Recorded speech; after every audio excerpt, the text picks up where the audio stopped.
জামাত ইসলামী ধর্ম ব্যবসা করে, আর আমরা নির্বাচনে আসলে শুনি লা ইলাহা ইল্লাল্লাহ নৌকার মালিক। এ পর্যন্ত শেষ, গানের শেষে বিসমিল্লাহ।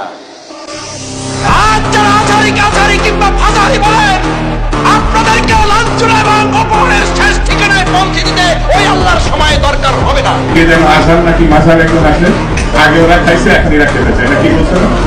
নামকে বিকৃত করা থেকে বিরত থাকুন।